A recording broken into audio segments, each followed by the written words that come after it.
Welcome to Donmar TV News Channel. Okay, Ogie Diaz, isang kakamping, isang Leni supporter, nag-post sa social media na susuporta na siya kay President Bongbong Marcos. As was dying inside. Okay, yan ang pag-uusapan natin. Pangalawa natin pag-uusapan ay ito.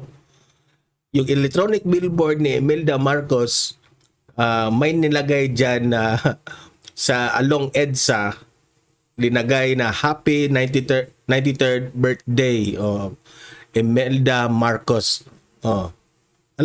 Malapit yan sa EDSA, gustong ipatanggal ng mga dilawan, yung mga kakamping. It was dying inside. So yan ang itatalakay natin, no? Pero bago yan, like mo na itong video na ito. I-like nyo para kakalat ito sa taong bayan, no? Importante ang like dito para ma-spread ito sa taong bayan itong video natin, guys, ha? 1, 2, 3, go! Okay, tapos na mag-like, i-subscribe nyo itong channel ko, Donmar TV, dito sa YouTube. At hit the notification bell para updated kayo lagi sa aking mga dying inside na mga balita. Okay? Sige. Punta tayo sa ating first na issue. Yung namukha ni Ogie Diaz. Naiinis na. Okay. Ogie Diaz, alam naman natin na isa itong kakamping supporter. Isang Leni supporter. Nag-post ito sa social media na susuporta na raw siya kay Bongbong Marcos. Okay? So babasahin natin ang kanyang post. Babasahin natin.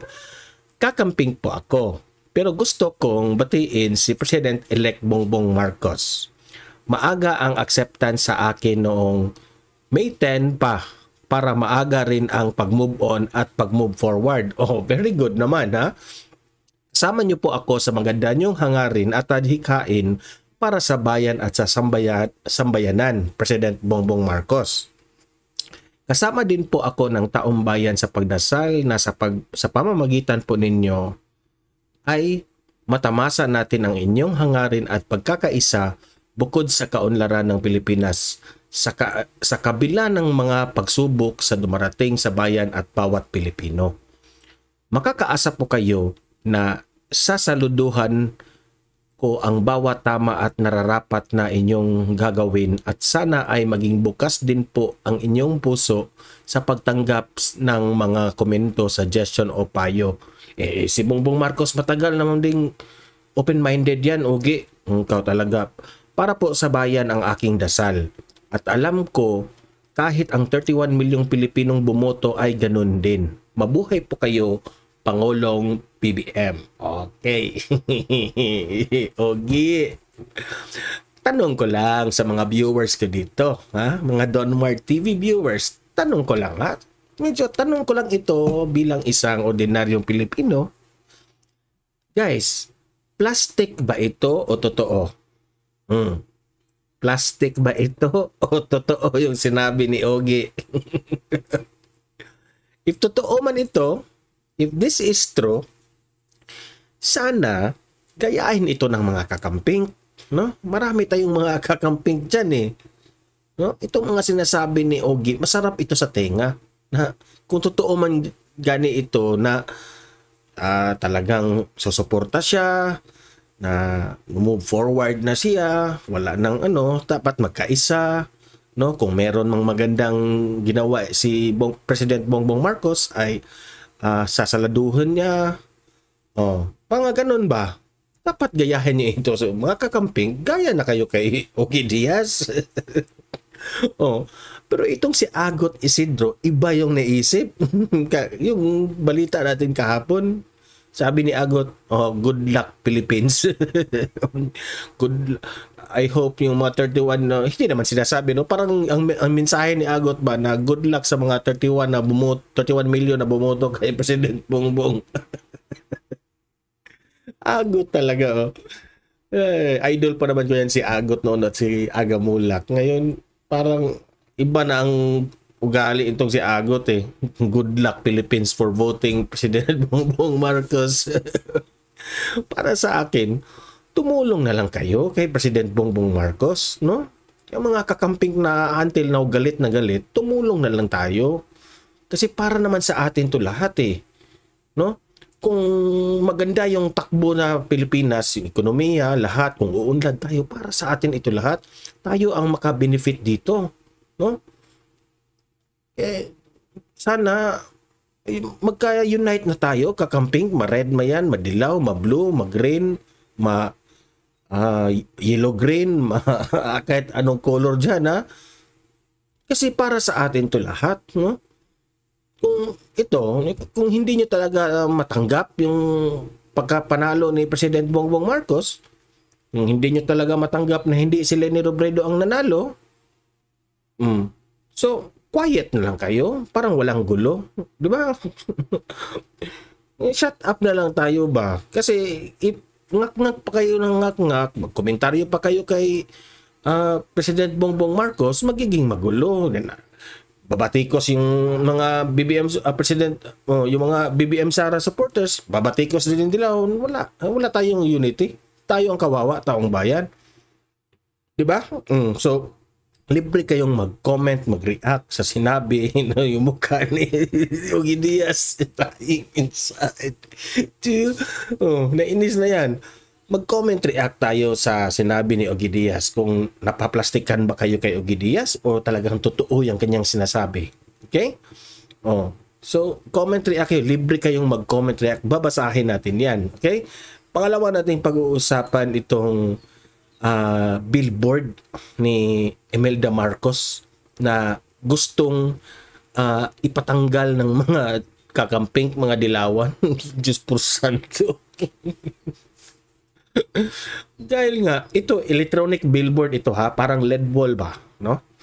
Dahil 93rd birthday ni Imelda Marcos, ito nangyari, ito ay nasa alongside EDSA near Uniteam Headquarters. Malapit na itong Uniteam Headquarters dito, no? Gustong ipatanggal ito ng mga dilawan na was dying inside. Wala talagang mga modo, guys. Yung mga dilawan na to. Wala talagang modo.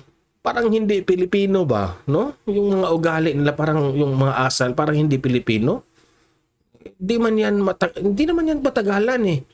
Kasi electronic billboard nga yan. Isang click lang yan ng mouse or kukontrolin yan ng cellphone nila. Papalitan yan ng billboard, no? In just a click of second, papalitan niya ng mukha ni Leni Robredo, pwede. Pwede natin yan ipapalitan kaagad. Bakit kayo magagalit kay Imelda Marcos? Galit na galit sila kay Imelda Marcos, no? 93, matanda na yung tao, galit pa kayo. Nakita ko sa mga social media, no, yung comment dito, yung post, nagpo-post sa social media, mga bata, mga estudyante, mga college student, hindi ko na lang sasabihin kung anong paaralan. Ha? Galit na galit. Akala nila kilala na itong sila Imelda Marcos. Panahon pa ito ni, hindi pa sila isinilang sa panahon ni Ferdinand Marcos noon. Kung makapag-comment, parang na isinilang na noon. Ay, naku, sasakit lang ang damdamin nyo dito. Sabi ko sa inyo, puna kayo ng puna. Masasaktan lang kayo dito. Hindi naman yan ikapanalo ni Leni Robredo. Yung puna kayo ng puna kay Imelda Marcos, hindi mo nanalo si Leni Robredo. Talo na si Leni Robredo. Wala na kayong magagawa dyan. Kung gusto nyo, pagkatapos niya, no? Ako,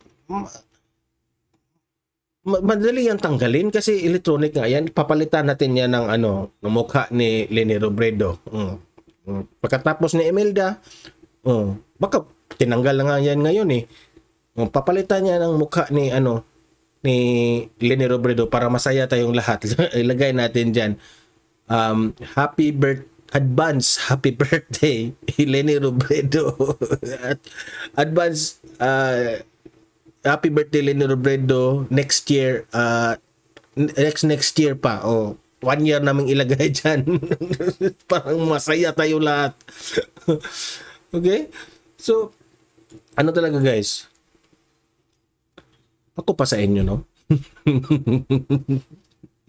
Ako pa sa inyo, manalangin na lang kayo sa Diyos yan. Mga galit sa mga Marcoses, no? Dali ang tanggalin eh. Manalangin kayo sa Diyos na sana uunlad yung ating Pilipinas. Nasa bayang Pilipino. Susuporta lang tayo sa presidente natin. Ganun ba? No? Kasi tayong taong bayan lang ang magsasuffer nito if lagi tayong bitter, lagi tayong puna ng puna, no? Hindi maganda 'yan. Sabihin ko yung mga ka-unit team headquarters siya, napapalitan yan bukas ng mukha ni Lady Robredo. Advance happy birthday next year and the following year. Lagay natin dyan para masaya. Hindi na kayo magagalit dyan, okay? So, libre kayong mag-comment, react dito sa ating topic ngayon. Ito tungkol kay Imelda Marcos, no? At Ogie Diaz. Kung plastic ba o totoo itong si Ogie Diaz? At itong si Imelda Marcos, happy birthday, madam. 93rd birthday. Hope you have more, you will last for 1,000 years, sabi ni Pangulong Duterte. At ipatuloy pa rin natin ang, by the way, like nyo ito at i-share ha, para kakalat ito sa taong bayan. Okay? Then subscribe to my channel, Don Mar TV. Hit the notification bell para ma-notify kayo sa mga updates ko tungkol kay President Bongbong Marcos. And guys, ipatuloy natin ipaglaban itong si President Bongbong Marcos, former President Rodrigo Roa Duterte, and Vice President Inday Sara Duterte. Okay? So, see you in my next video. Mag-comment, react kayo sa mga topic natin, ha? And God bless everyone. See you in my next video. Bye-bye.